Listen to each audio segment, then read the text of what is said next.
Welcome to Left at the Door, a podcast and vlog where we talk about our experiences, people, and thought patterns that we had to leave at the door in order to love, grow, and succeed. And these are our stories. I'm Cassie Yoder. I'm Jessie Porter. I'm Sarah Easter. And I'm Andrea McGee. And this is Left at the Door.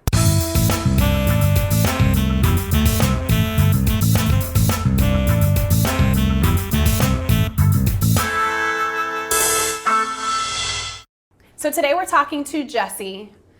Jessie, you have a big topic that you left at the door. Mm-hmm. But it's a really good one because I feel like we all can commiserate, and doesn't matter where you're at in your life and the season in your life. So judgment was the biggest thing that you left at the door. Mm-hmm. Judgment is definitely something that impacts everybody. Mm-hmm. So when you think about your earliest memories, what does that bring up for you, and how did that impact your life? So when I was a kid, I was not athletic. So Cassie and I went to school together. She knows me from when I was young, and we played sports together, and I was a bench warmer. But my little brother and my dad were very athletic, very competitive. And so I sort of got thrust into that. And it's the nature of sports that it's competitive. And you only get to play if you're good. Judgment is such an inherent part of that school experience or growing up experience. And it was always so negative for me because you are literally judged and given a value based on whether or not you have this innate talent. Because I believe that some of that is God-given, some of that is natural, and you can only learn so much. Yeah, I think it has to kind of already be in you a little bit. Yes. Yeah, I think there's a lot of truth to that. Yeah, I do not naturally possess that. I have many gifts. That is not one of them. So I remember being young and feeling less than because I was being forced into these activities that I just, for one, don't enjoy and am not good at. So it was something that when you're doing that as a young person, it teaches you and kind of trains your brain to be judgmental of yourself. That's like the narrative in your head. Because of those experiences, that creates that narrative in your head. If you were better, you could do better. It's like that. Also, we grew up in a small town. I don't know, Andrea, where did you grow up? Originally, I grew up from Guyana, South America, so it's a third world country. Okay. So it's pretty small. And Sarah? I grew up here in Decatur. Okay, so we all kind of understand small town. So Cassie and I grew up in Sullivan, 4,000 people. The high school had 350 students in all of the grades. So everybody knows everybody's business. And we grew up lower middle income. We did not have a lot of money, and I'm sure like a lot of other small towns, the people who have money, the families who have money, definitely there's a privilege there. So I always felt like we were judged for not being higher income. Then you also add to that, I am not skilled or gifted athletically. And I witnessed my parents being isolated and not being a part of things. And it felt like, again, personal judgment against us for whatever reason. And I'm sure that a lot of that is just people going about their business, and it's our nature to be self-centered and think things are about us when they aren't. But that definitely colored my experience growing up. But I think that is a true thing, though. So I don't think that it's like, well, maybe I'm just reading into this. I think that you see a lot of that, and I think that it does start at an early age. Those type of, even if it's little comments or maybe children that don't get invited to birthday parties or little pieces like that, you start seeing that at a young age. But most of the time it's because adults are that's the narrative that the adults are kind of pinning onto kids, and then they're adapting with that. So I feel like it's a huge thing that it does have a huge impact on your childhood at an early age. And on a certain level, I feel like I'm glad that I had that experience. I consider myself to be a tough person. I can deal with it, and now that I've had that experience, I can shape that reality for my own kids and try not to be that parent or to create situations where that's not so prevalent. For example, choosing to put them in a really small Montessori school. So my kids are 4. I have a 4-year-old named Charlie and a 2-year-old named Jimmy, and they go to a private Montessori school where they have, Jimmy has 3 kids in his class and Charlie has 10. But it doesn't feel like small town mentality. It's a private school, it's just different. And I get to be super selective about what they're exposed to, which is something that has always, since I was a kid, I knew would be important for my own parenting experience. Part of that's the control freak in me, but it is what it is. But I do think that the Montessori aspect, while it is a really small environment, because that's where Jack, my son, who's now 11, he started off there as well.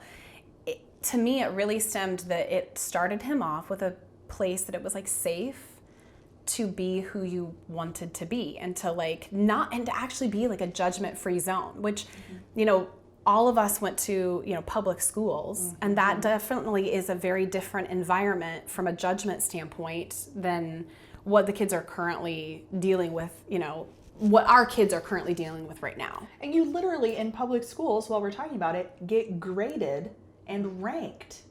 And I like that that's not a part of the Montessori experience. I don't think that kindergartners should be bringing home homework. And I don't think, even check plus and minus, whatever, it's just, we just want you to flourish. We just want you to grow. And it starts, and I do think it goes back to what you talked about, where it's like judgment starts at a very early age. And that narrative in your head and what you tell yourself in the story starts at an early age. And then, you take that with you through all phases of your life. So graduation, college, the job, and it kind of just, maybe snowballs in a lot of ways from there. And I feel like it's a lot of pressure too, especially at the younger age when you're being judged so young. It's a lot of expectation growing up. But society expects you to be something, and their expectation to what they want you to be and what you want to be are just the opposite. And I feel a lot of people struggle, a lot of kids struggle. And you made the point about homework in kindergarten. And I do agree with you. I don't feel that homework should be initiated in kindergarten because that's a lot of pressure for such a young age. And it just kind of accumulates over time. So that narrative kind of grows. And I feel like, and it's not just your personal life either. I think in a lot of ways that touches upon it in a professional realm as well. So I have a question for you, Jessie. How has judgment motivate you professionally?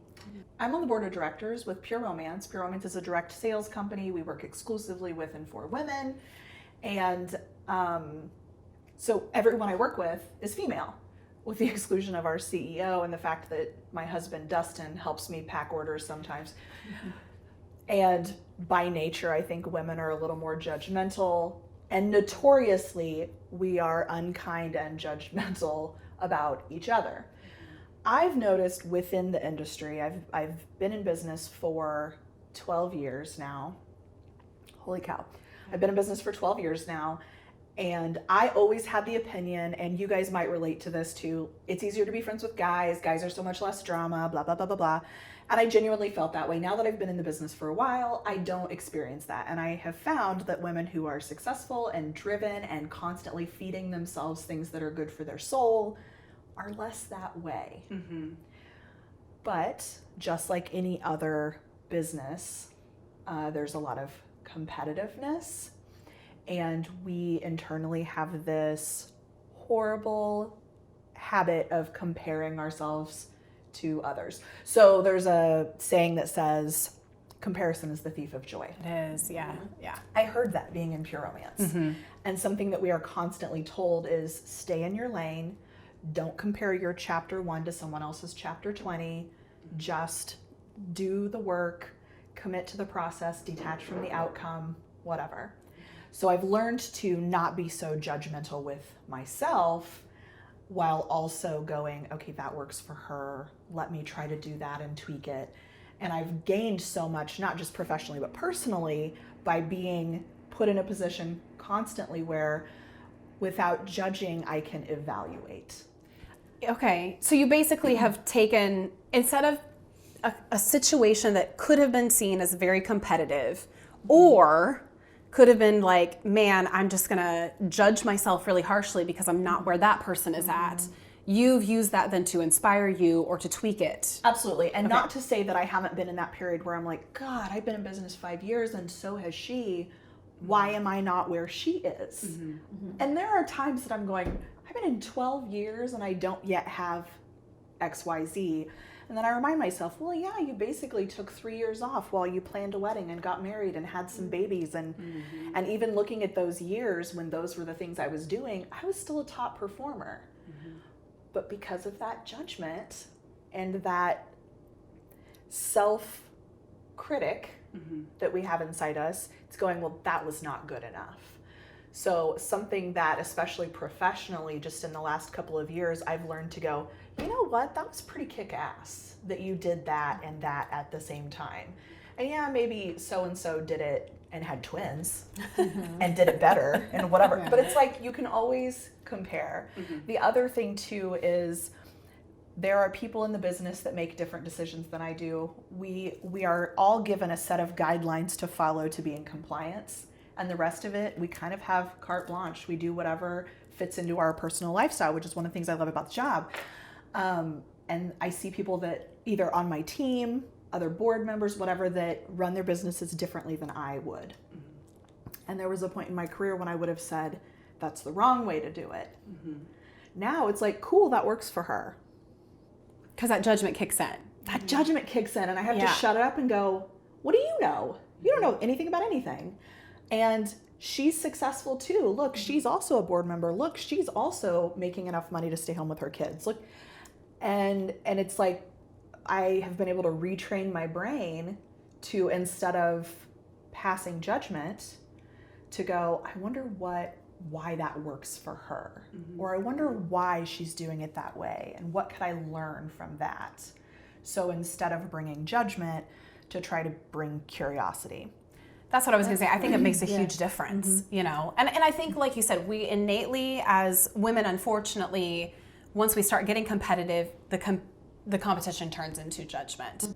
One of the things that you said is that judgment, you ask yourself why they were doing it this way. And I think, and for all our listeners and our viewers, I think this is very important. Instead of judging someone and thinking about, oh my God, their life is so much better, then maybe we need to restructure what we're doing and work our ways to make our life and not what that person's life is going to be. So the way we judge things, instead of judging, maybe perhaps saying, okay, how can I do what they're doing, but in my version?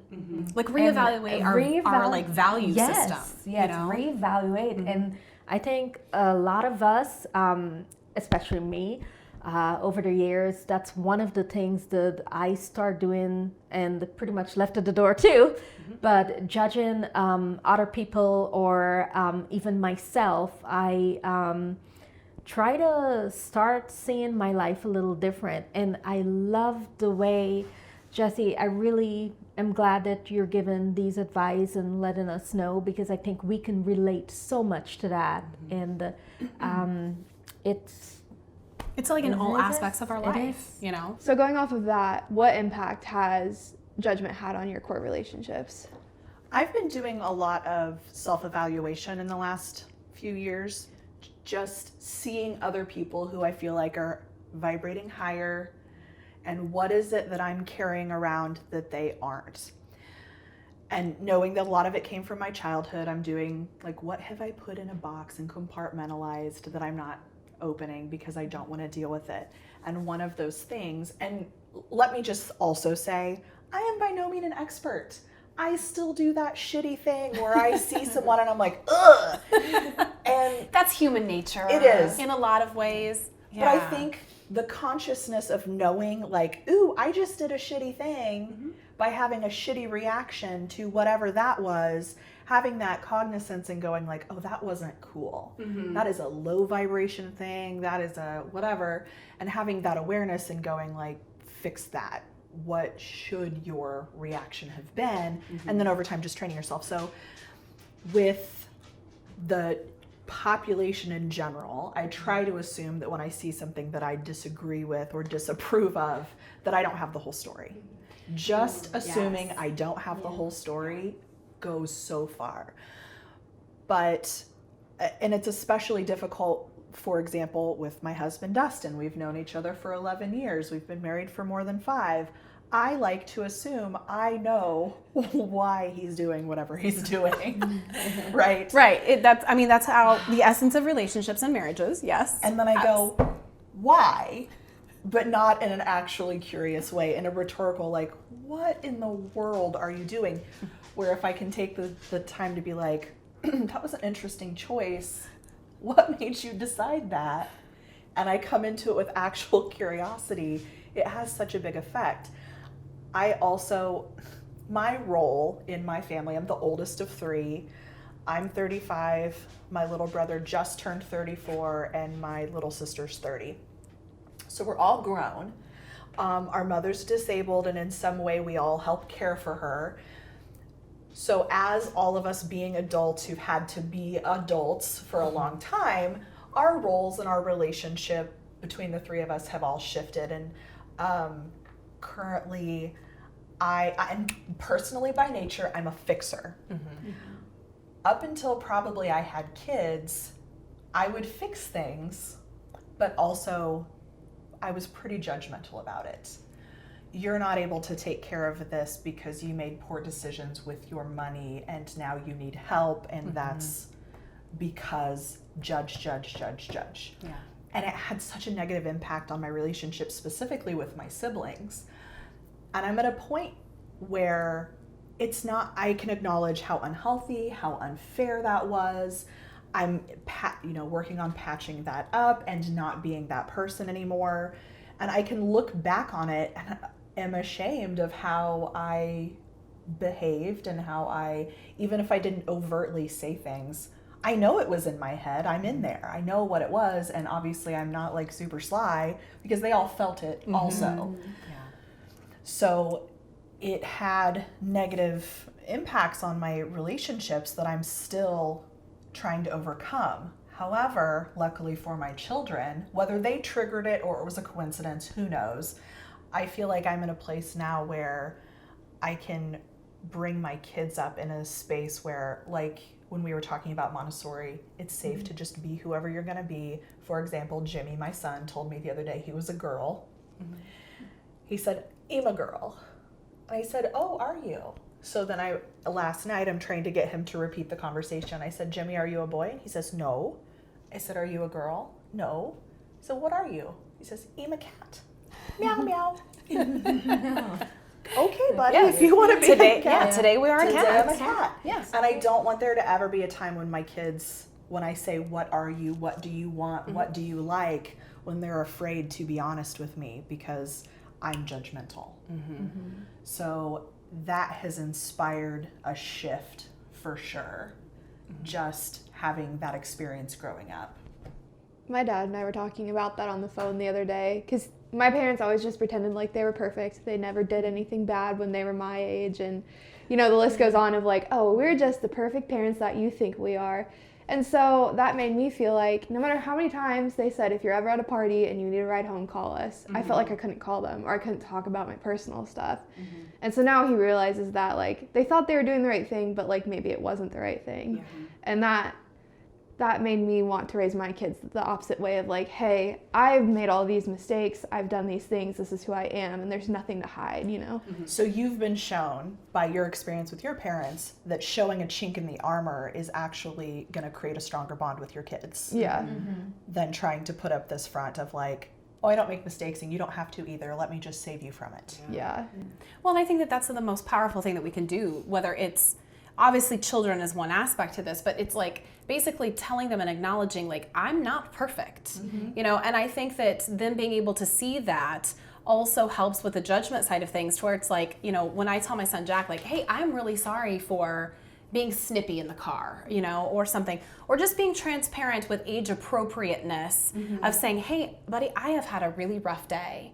This A, B, and C happened at work, and just give him a very, 11-year-old appropriate answers. But so that he knows if I'm a little on edge, it's not him, because I think then if you don't have those conversations with the people that you love or the people that you're closest with, then that also, I mean, that in a sense is a form of judgment, because then it's like, what did I do to trigger that? You know? Exactly. Give them the gift Yeah. of letting them know it's not personal, while also vocalizing something that holds you responsible for your own actions.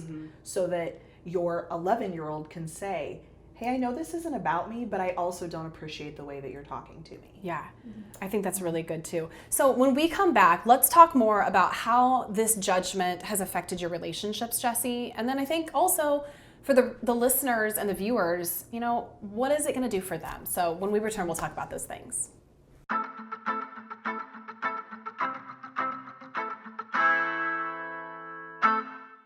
So this is doorstop. This is where things kind of get stuck maybe or wedged in the door. They didn't go all the way through. They didn't get left behind. So we revisit some of the topics, and we're talking a little bit about judgment.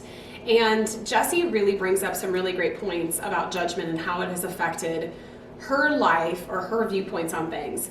Do you ever think about times where judgment has kept you from happiness or really kind of stopped you in your tracks where you caught yourself in one of those moments? Definitely. I feel like there are times where judgment cloud my decision, prevented me from doing something that I knew was right, but yet I made a bad call.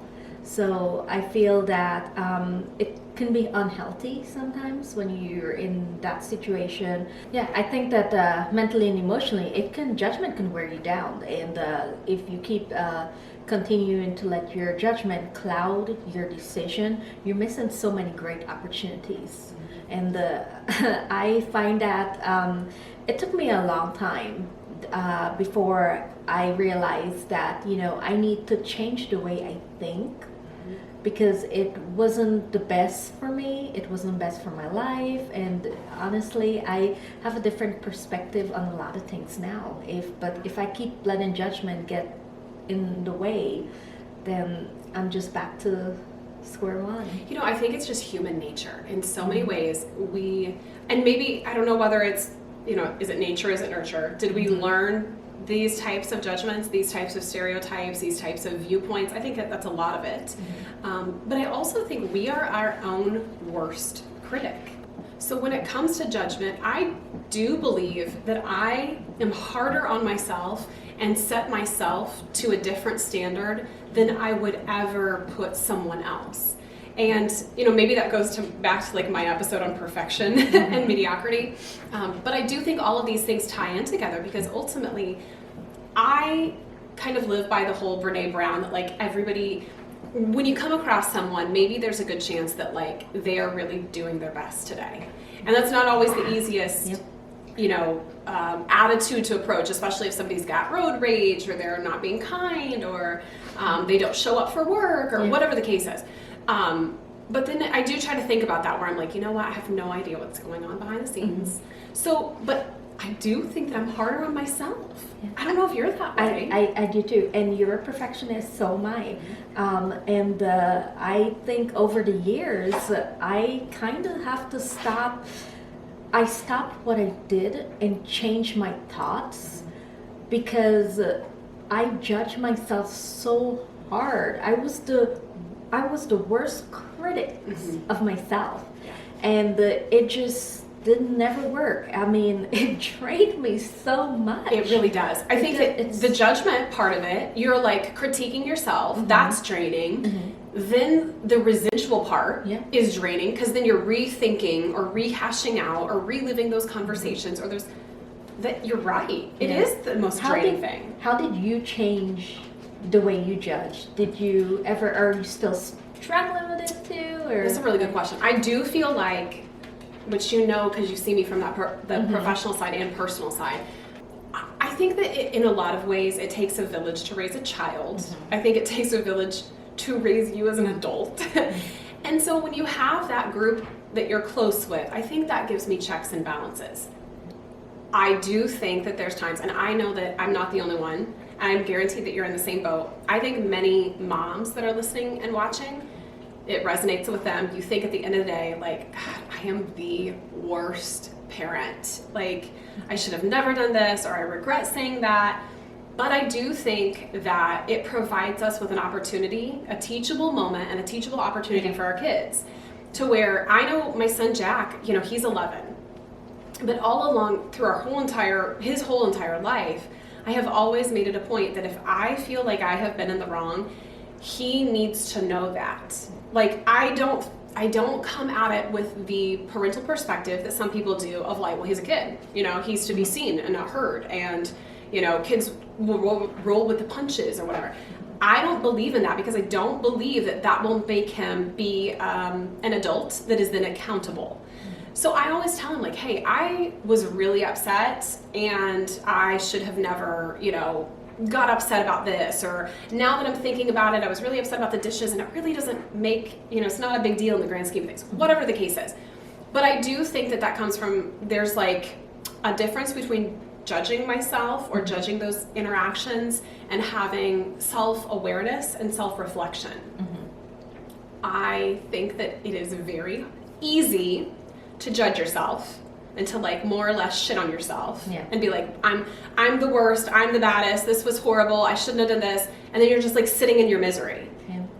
Or you could be self-reflective and be like, oh man, like I should have never been upset over the dishes, and now what am I going to do to solve that?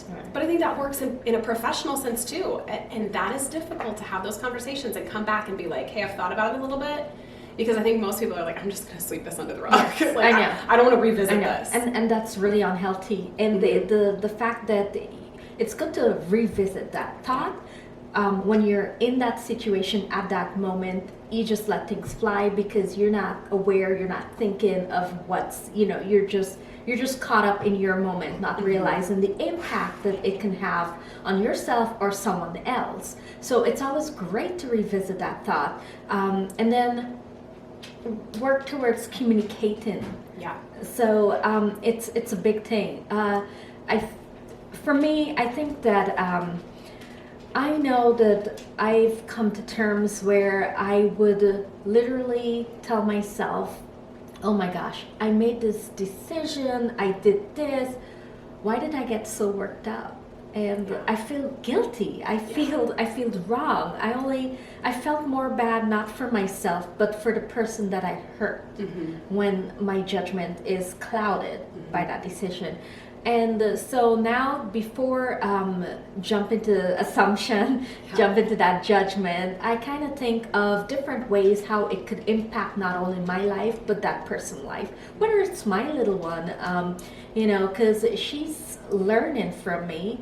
And if I say something out of context to her, it just kind of like, it tells. They're little sponges. They're little sponges. It does. She has feelings. It hurts her feelings. And they're little things. I do find myself lately giving her pep talks. For her to realize that, okay, make sure you talk to people, make sure you ask. I remember we had an incident at school where she came home and she said, Mom, I did not get it right. There was something I didn't know, and she was like almost to the verge of tears. So I told her, I said, okay, it's okay that you didn't get it right. That means you're learning. But next time, make sure you ask. As little as she is, she's 5 years old, as little as she's judging, she's so critical on herself, and it's learned at an early age. And as a mom, it really hurts me to see her in that position, but also it reminds me that, you know what, this is a teachable moment for her. I want her to know that it is okay. It is okay, we cannot get everything right, but it's also part of learning. And you don't need to be harsh on yourself. So maybe perhaps next time you do not know something, just ask the teacher, and it's okay. Not everyone. There are things that I don't know, and I still have to, and I do the same for you. I'm like, Cassie, what is this? I always think that that's the point of, I think, having, whether it's your group of friends or whether it's your group at work, that you can't know everything. And so you have to rely on those people to teach you other things. And if you get to that stage where you're like, you're not open to other people's input, like, I think that also, is really a downfall because there's so many missed opportunities. Yep. But you know, I also look at how judgment, just based upon that story you're talking about with Talia, how that transforms and can morph over time. You know, I don't know, maybe a couple months back, a couple students from the Decatur, Illinois public schools stepped up and said something at one of the school board meetings about the remote learning curriculum being incredibly difficult, and it's causing many students to have extreme anxiety and a lot of, I'm going to say, you know, maybe triggers for mental illness. And part of it is, you know, everybody's world has been turned upside down with the pandemic, and I know that everybody is trying, again, this is me assuming that everybody is trying their best to keep everybody safe, keep everybody healthy, and try to work towards a bigger goal. But that's not to say that there's not issues. And so with that judgment, I feel like many of those student stories basically was coming down to they had had 4.0 GPA this entire time growing up, and now all of a sudden it's a completely new system, they're not doing well, and they are so hard on themselves. And sometimes I think the other scary part of it is once you get maybe down that rabbit hole of being really hard on yourself, it is hard to like take a step back or find your footing to be able to be like, it's okay. And I think that that's where we have to have strong friendships. We have to have strong connections with other people to be able to say, hey, I don't know if you're seeing it, but I see it from an outsider. Yes. And that's not an easy conversation to have, because it's either going to be, you're going to shoot the messenger, you're going to be mad that they called you out on something, or you can look at it as like, sometimes we can't, you can't see the forest for the trees. Exactly. You're so engulfed in that situation to where it's like you don't know what the solution is, you don't know how to help yourself. And so I think that really we've learned a lot of that. While I know we've been very disconnected because of the pandemic, people have not got to see their families as much.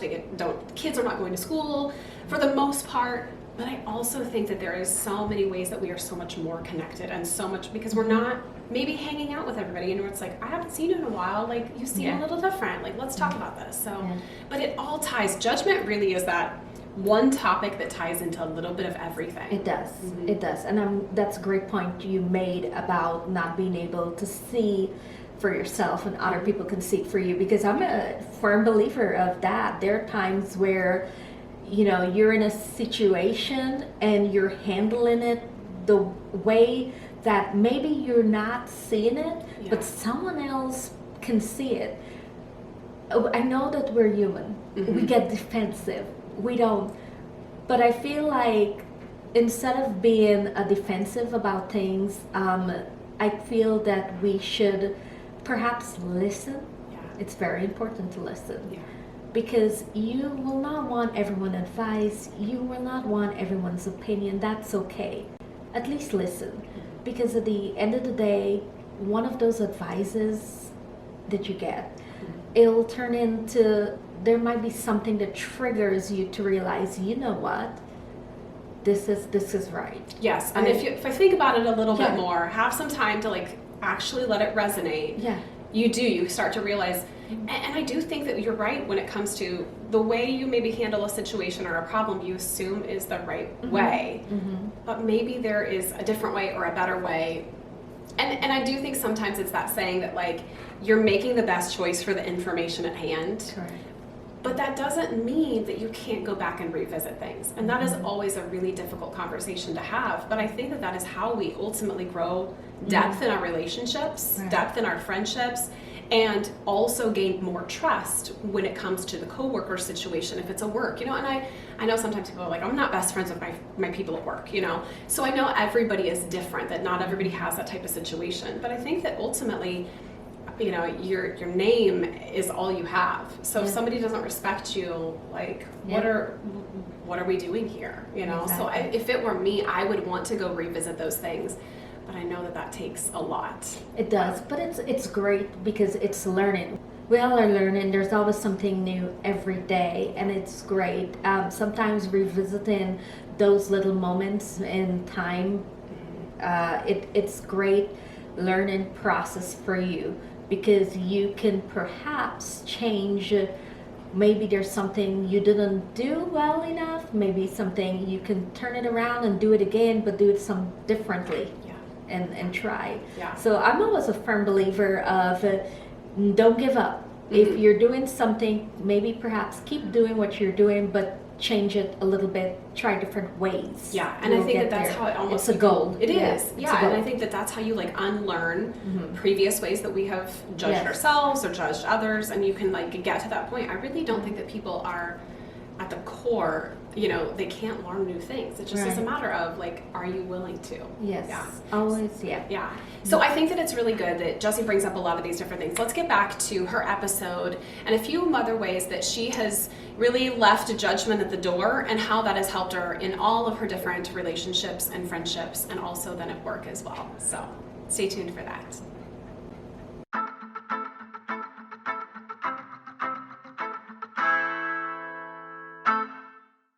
Hi, I'm Sarah and I'm the owner of Bad Love Creative Co.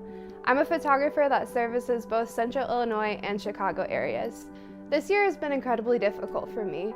I've had lots of cancellations due to shutdown. Prairie Commons Business Collective has helped me bring awareness to my clients. The marketing has let people know that I'm still here and I'm taking clients. I'm taking social distancing measures, and that is how my photo shoots go. Prairie Commons Business Collective has really helped get more clients and to reach new people. One of the things I love most about Prairie Commons Business Collective is that there's a place for everybody, which is something I value most. It's a community of people of all business types. So whether you're a crafter or a photographer like me, or even a furniture maker, there's a place for you.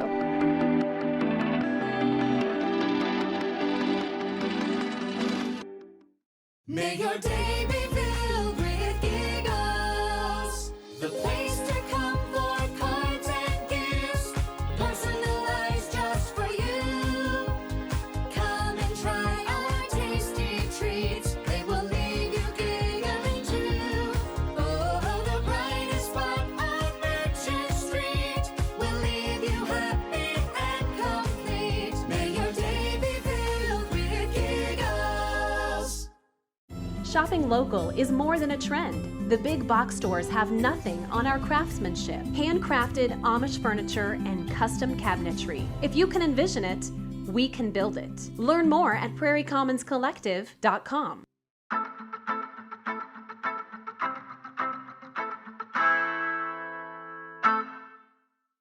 So we're back with Jessie, and we are talking a little bit about judgment, things that we have left at the door and how it's impacted not only us as individuals, but also our future and our relationships and everything like that. So let's get into that, Jessie, because I feel like judgment had to have some sort of impact on those relationships. For sure, and it has changed my relationship with myself. I'm a lot more reflective, and I want to be that mother. Obviously, we talked about that, but not everybody has children, and I don't want you to think like, oh, I'll just wait till I have kids, or I won't experience that shift until I have children. Because even if I didn't have children, I'd want to be that friend that someone said, I screwed up, I'm having trouble, I'm in a jam, I'm embarrassed, I've made a poor decision. I know who I can call, who will help me without making me feel worse. And I have a friend that she and I have been friends for 15 years, and she has always held me to this much higher standard than I've held myself, and said like, I wish I was making better decisions. I wish I was X, Y, and Z. But of her flaws, one thing she's never done has been dishonest. So, hey, I haven't seen you in a couple weeks. What's going on? And it's, well, I've kind of been in a hole, and I've been doing these things I knew that you would not be proud of, and I'm embarrassed. But she would never not tell me. She just didn't want to disappoint me. And I think there's also that line between, am I afraid of being judged, or am I afraid of disappointing someone? That's a really good perspective. And I don't want someone to think that like there's no standards for behavior because, oh, Jessie won't judge me. But I want them to value my opinion and our relationship enough that at least when it comes to the things between us, they don't want to disappoint me the same way I wouldn't want to disappoint them. So it's my relationship with judgment now is sort of evaluating like, is this a me thing or is this a them thing? Is this something I need to reflect on internally? Is someone showing me a mirror right now? Or am I looking through my Jessie glasses and what do I see? And it has taken a lot of work. And like I said before, there are still those knee-jerk moments where I'm like, oh, I don't like that. I don't like the way that made me feel. Oh, I don't like that. And is it because I know it's inherently wrong or because it's not the choice I would make? It's such a gray area. Yeah. Yeah. Especially because I know we don't all walk around operating like we're doing something wrong. We don't go, I'm living this screwed up life and I'm making these choices that I know are wrong, but I don't care. We all like to think we're walking a path that is right. And if we aren't, we change it. What can all of us and our viewers and our listeners gain if we all left judgment at the door? If we are not all carrying around judgment, it opens up space for compassion, acceptance, love, and it relieves a lot of anxiety and comparison and resentment. And maybe you guys have experienced that where you see someone with a political sign in their yard that you don't agree with. And you have this twinge of, well, I know we're not friends. And if... No, I've never felt that way, and I don't know what you're talking about. Or what sort of a sign that would be, right? You have no idea. Especially now, right? So if you are not, in this specific example, passing judgment based on whatever political sign is sitting there, and you can actually look past that and see what a beautiful Christmas display is in their front yard, then you can appreciate this beautiful thing that is also part of the same person. We'll find more connection if we are not passing judgment on those things that we disagree with or that are different than us. It really is just bridging that gap, which is what all of us need to be doing right now, especially right now, and finding our commonalities instead of looking for reasons to be disagreeable with someone. There are so many people walking around with that anger and resentment, and we refer to it as a chip on their shoulder. And I know people, and I have people in my family that are that way, that just have a chip on their shoulder about everything, and it's always just bubbling right below the surface. They're ready to explode. Yeah. They're ready. Yeah, it's ready to just go off at any minute. Trigger. They're looking for a target. And if you are not carrying that around, think of all the wonderful experiences that you're opening yourself up to and all of the good things you're waiting to receive. If you are in a mindset of acceptance and compassion and brotherhood instead of looking for people to be disagreeable with. I think between like your thought process on like how judgment has impacted your life, personal and professional, and motivated you, and then I like tie it into like the thought process with Brene Brown, where she's like, if we can go into something knowing that maybe that person is doing the best that they can. So maybe it's not the choice that we would have made, and maybe it is not the lifestyle we would have lived. Maybe it is not anything, the career we would have chose, or the degree we would have, gone to school for, all these things. It wouldn't have been what we would have done, but maybe that's the best that person is doing. And I think that has helped to trigger and also has helped to instill curiosity, which you talked about too, where it's like, be curious as opposed to just letting that judgment sink in. And I think when we can, when we've left that at the door, it has made a huge impact on just how you deal with people and interpersonal communication, just in general. And that's such a Brene Brown thing. And the thing that in all of her works that I've read, the thing that has stuck with me the most is if you can approach a situation with curiosity and love, you will get the best possible outcome. And that's really what we all want. Everything is not going to be rainbows and sunshines, but if we can go into it and get the best possible outcome, even if it's a shit Sunday, you're only going to get that with curiosity and love. So as we talked about before, you and I have been friends since we were in high school, but from a professional level, I think about the number of times that, I own a marketing firm, and we deal extensively with public relations and marketing. So sometimes we have people that are, their business is in the midst of crisis, or something happens and it's not good. And I feel like we don't always know the answers, everything. We just, we have to rely on that team aspect. And I think about the number of times that I have told you, like, I need your perspective on this, And it's not that we are masters in everything that we do, but I feel like when we can help each other out, that also kind of stems and helps to continue to foster that. So I think that there's been a lot of times I've been like, I need assistance with this, because maybe my instinct is kind of be like, well, judgment-wise is, why didn't you listen to us the first time? Or, man, we already talked about this the last 6 months, and now we're right back in that same situation. And I think that is a huge part of the reason I contact you about stuff, because you're like, okay, go at it like this. Let's be curious about X, Y, and Z. And I think that has helped from a professional standpoint. So it's like judgment is in everything we do, personal and professional, and we see that every day. Well, and one of the things we say to our kids, are you using good judgment? Yeah. Are you using good judgment? Is that a good choice? I feel like it's something that it doesn't matter what stage we're at. Like children, like you said, children use judgment. We talk about it, and it can be a good and a bad thing.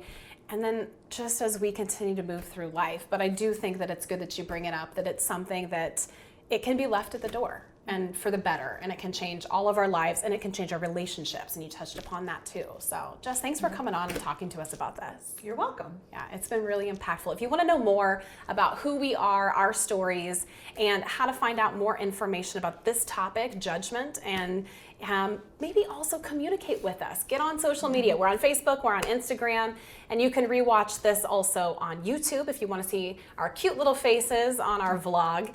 But tell us more about the judgment that you've left at the door. Thanks for watching. This has been Left at the Door.